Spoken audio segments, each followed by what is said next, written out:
Nisha took us through a PowerPoint presentation and a narrative story about the work of the foundation.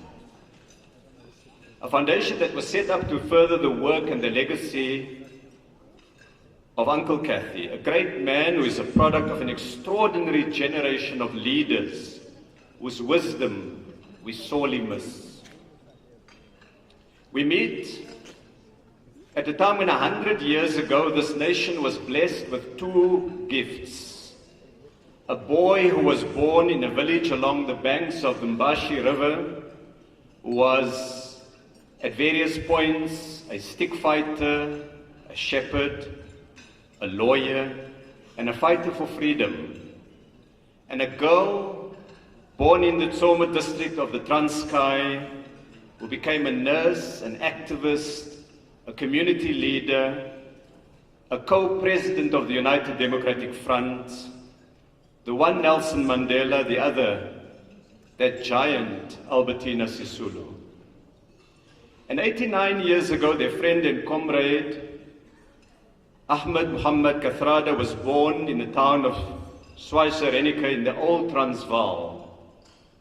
A man whose life and struggle we celebrate tonight in the work of the foundation. The foundation has focused its efforts on the fight against racism and more positively to promote the practice of non-racialism. It is these values that need to deeply inform what we do. In making a few remarks tonight, I want to talk about the economic dimension underpinning so much of what this democracy represents. In the early 1990s, many of you here will recall, on the eve of our democracy, there were many in the international community who looked at the country and were filled with pessimism.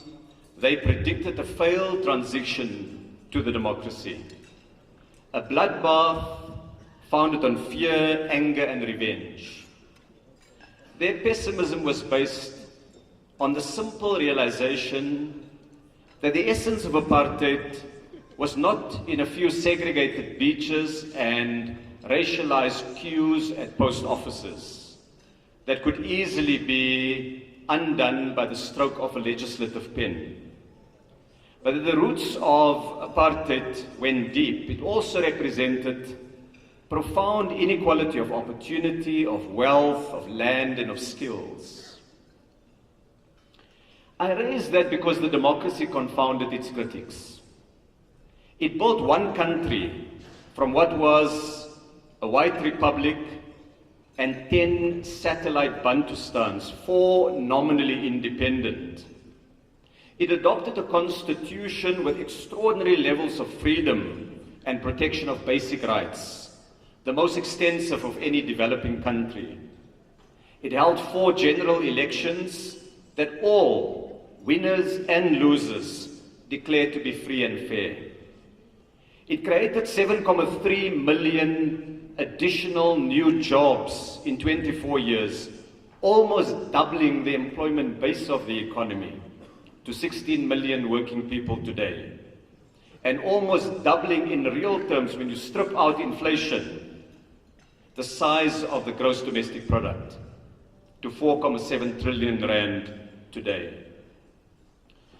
And whilst there are enormous challenges, some of which I will speak to shortly, a celebration of democracy in the lives of our pioneers like Mandela, Sisulu, Kathrada, Ngoyi, Mbeki, Motsoaledi, Luthuli, and others require us to honestly, to soberly reflect on both the challenges, but also the gains we have made. The democracy is proving to be resilient in spite of a sustained attack on its foundations by the state capture project. The judiciary is independent. Media freedom is robustly exercised. Delivery of services in spite of challenges and rising expectations are being rolled out on scale. Many of you here tonight may not personally know Nwabisi Kalata from the Mpisheni village in the Eastern Cape, whose house was recently connected to electricity, and who saw this when we spoke to her as an opportunity for her children to be able to access a computer in future. Or Siyabulela Nonguzela, who can get medication from the local clinic that need to be stored in a fridge that needs electricity. Every working day, 1,000 new homes are connected to electricity. And as a society, we can celebrate that more than 1 million South African homes have been connected to electricity in the past 4 years alone. I can share with you other numbers that show dramatic change and human stories of transformation in many areas: access to higher education, basic schooling, clinics built, sanitation systems that are now available, access to the internet. For example, at the dawn of democracy, there were only 120,000 black graduates. Today, there are 840,000. You will know that South Africa is and remains the industrial and financial powerhouse of the African continent. With a strong and sophisticated financial market, we're meeting tonight in Sandton, a technical and professional base, skills base, that with all the challenges is expanding. Valuable deposits of natural resources that can be a source of new industrialization. Strong pockets of innovation, advanced infrastructure in many parts of the country, a youthful population that can be a source of energy and enterprise, and growing cities and urban densities that can benefit the economy. Our location on this continent, on the African continent, with its huge potential and much untapped resources, provide a market of extraordinary size and ambition. And we recently signed a free trade agreement that will connect more than 50 countries on the African continent and create a single market of more than 1 billion consumers. 20 years ago, you will know the story that an iconic South African company, Old Mutual, like many others, decided to shift away from South Africa. It shifted its global headquarters to London and its primary listing to the London Stock Exchange. This year, looking long-term at where it can obtain the highest return for its shareholders, Old Mutual decided to shift its global headquarters back to Johannesburg and its primary listing back to the JSE. In July this year, the first new passenger car factory, built in more than 40 years in South Africa, assembled its first car, rolled it off the production line in Nelson Mandela Bay through a partnership between a Chinese car maker and our own Industrial Development Corporation. And that came on the back just 2-3 weeks after Mercedes-Benz announced that they would invest 10 billion rand to expand the East London factory. I raise these gains of democracy, and they are just a small sample of a much larger number. Not because we don't have problems. We have many. We have urgent ones. We have serious ones. But to make the point that democracy can work, that lives are being transformed. There is a glib narrative, a narrative that attacks the Constitution as a miserable compromise. And we are in the season of demagogues who espouse populist rhetoric, seasoned with racial slurs, as the answers to the complex problems of the economy and the society. And they may gain traction if we do not tell democracy's story. And yet, having told some of these stories and highlighted the gains, in that same spirit we must recognize our large challenges. That the economy is not growing fast enough, that it's not inclusive enough, and that it's not creating enough jobs. I want to share with you one little story. It's a story of numbers, and it illustrates the size of our challenge. In 1994, before we had the transition to democracy, we had just short of 9 million people in employment. We now have 16.2 million, so it's a very large growth, 7.3 million as I told you. That's an average of about 300,000 new jobs a year. And for those who love numbers, that's a jobs growth rate of 2.6% per year. Now why am I raising this? I'm raising it because I want to place it in a bit of context. We use data from the ILO, it's a UN agency, the International Labour Organization's database, over the same period to compare the growth of employment in a number of different countries.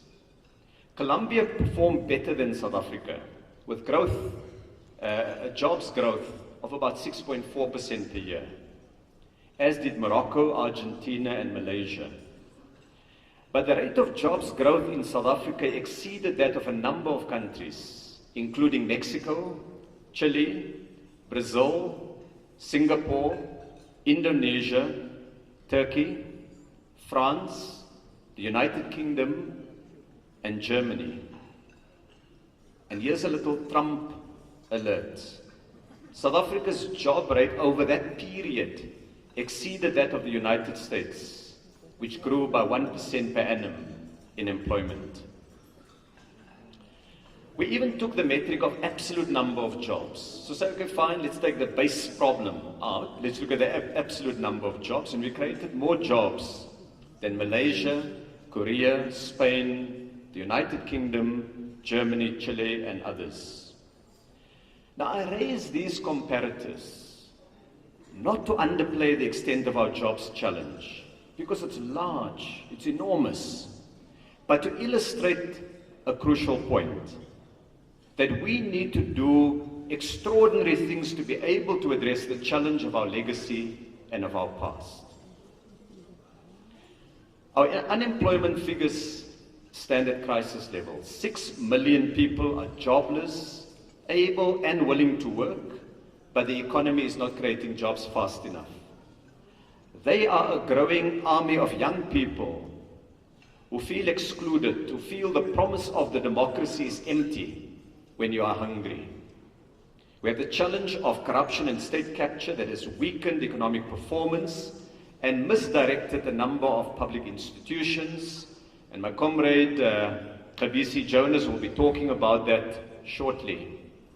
We did some modeling, economic modeling last year, and I released the results in September publicly, that showed that on an assumption of just a 10% overpayment in the cost of public infrastructure through corruption or state capture, it would cost the economy 27 billion rand annually, and it would result in 76,000 jobs that would otherwise be created, that would not be created. So it's not a victimless crime, and it's not something that's only of moral and governance relevance. It goes to the heart of jobs, the economy, and whether you can create opportunities for people. Our growth rates, our GDP growth for a number of years has been low, limiting the opportunity for a larger economy to help finance transformation and improved standards of living. Recently, we had 2 consecutive quarters of a drop in industrial output of goods and services, which placed the economy in a recession and ended the second longest period of growth in the past 50 years. Inequality remains a major challenge. In a report released this year by the World Bank entitled An Incomplete Transition, Overcoming the Legacy of Exclusion in South Africa, the World Bank estimated that the top 10% of wealthy South Africans own 71% of household net wealth, while the poorest 50% in South Africa own only 4.2% of the wealth. The level of wealth disparity is staggering. So those are the challenges. Those are some of the enormous gains that we've been able to make in the democracy, And it leaves us then with the question, what to do now? To manage the challenges and seize the opportunities, because there are many, we have enormous inherent strengths that if we catalyze them can get us to do great things. We're implementing the elements of the new national deal that the President outlined in the State of the Nation address in February this year. It consists of 4 crucial elements: a credible growth story, transforming the economy to make it more inclusive, ensuring integrity in governance and decision-making, and deepening domestic economic partnerships. So let me start briefly with some remarks on the economy. We're putting in place not a new policy, not a new grand plan, but a simple implementation plan that places emphasis on sectors and market opportunities with high growth and job creation potential that attracts investment and creates jobs. To address the recession, President Ramaphosa yesterday announced a stimulus and recovery plan with a number of measures, shifting public funding worth about 50 billion rand into growth and jobs-focused activities, particularly agriculture, township businesses, SMMEs, and industry. Establishing an infrastructure fund to bring resources from the public sector, but also the private sector. And this I underline, together and drawing on commitments by global development finance institutions like the BRICS New Development Bank. We have a number of infrastructure projects in the building of roads, dams, schools, sanitation, clinics, hospitals, and energy plants that will be funded. Cracking down on illegal imports that has been damaging to the clothing and textile industry and a number of light consumer industries. Supporting tourism through the finalization of a new visa regime that will make it easier for tourists to visit South Africa. And I have the Minister of Tourism here, and he and his colleague will soon be announcing the details, all finalized. They're putting it together now in a form where it can be announced. In the mining industry, through withdrawing legislation and finalizing the terms of the mining charter, so that we boost confidence, so that we provide policy certainty and people can sink their money into the holes that you need to be able to extract minerals. In the information and communications sector, through a roadmap for the release of new spectrum that's intended to not only provide greater access, but reduce the price of data. Data is what electricity and steel was to the 20th century. Data is to the 21st century. And extending the youth employment incentive to encourage companies to take on young people and to provide internships. So these are immediate measures put in place to address the recession. But we also recognize we have a broader and bigger challenge. We don't want to return to 1% growth, 1.5% growth. It is about increasing the foundations of long-term growth, and that's where the infrastructure fund comes in boosting the supply of water, energy, telecommunications, transport, whether it's rail, road, or ports. That is fundamental to good economic performance, and making sure that the additional resources we've put into higher education in fact help to provide the skills that the economy needs, that we remove the mismatch between university and TVET college output and the needs of the economy. We've put in place a number of other measures to address long-term growth, one or two that I will deal with in a moment. The second area is the transformation of the economy, and we don't see this as in addition to growth. It's also a source of growth, a source of long-term sustainable growth. And it's to make the economy more inclusive, bringing Black South Africans, young people, the rural poor and urban unemployed into the economy, with speeded up actions against high level of economic concentration, inequality, social exclusion, and joblessness. Look at economies that have grown in a sustainable way over a period. The economies with greater levels of equity. The Competition Act is being revised to deal with economic concentration as well as abuse of market dominance by large firms. We've put the issue of worker ownership of shares in companies that they work in on the legislative agenda. We've put money aside and energy aside to build a black industrialist program and youth enterprises, and they're beginning to get traction. I gave names the other day to one of our meetings, and I think people were quite struck by it. And we've put in place a national minimum wage.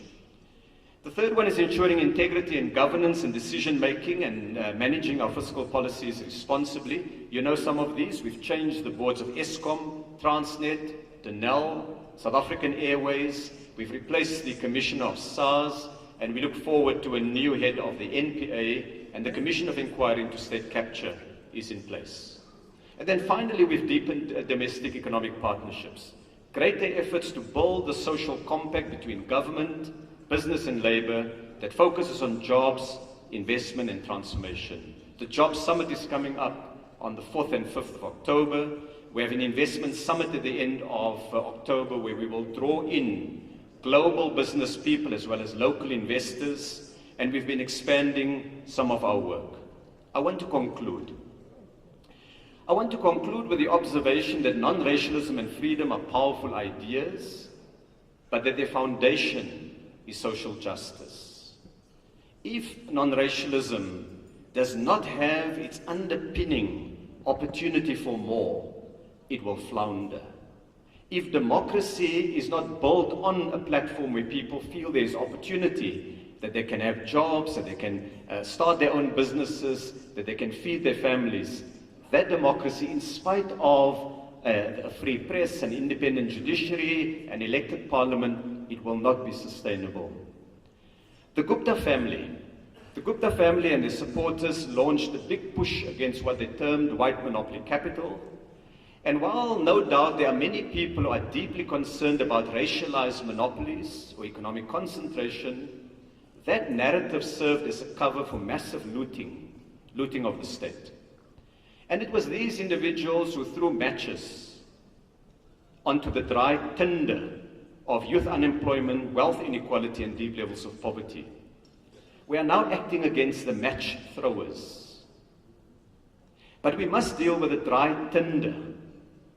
We must deal with the dry tinder. If we don't, the next group of match throwers will come around and throw matches.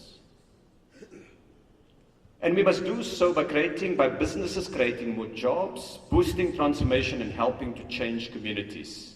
By government focusing on clean administration and carrying out the mandate that we obtain from the population. By labor partnering us in what we do. Civil society, including the foundation, helped in the struggle against state capture. And so when tonight you open your wallets and you make money available to the foundation, you help to build the capacity of civil society to fight the good fight. Because that battle is not over yet. We will need to continue with it now with the cleaning up of the state.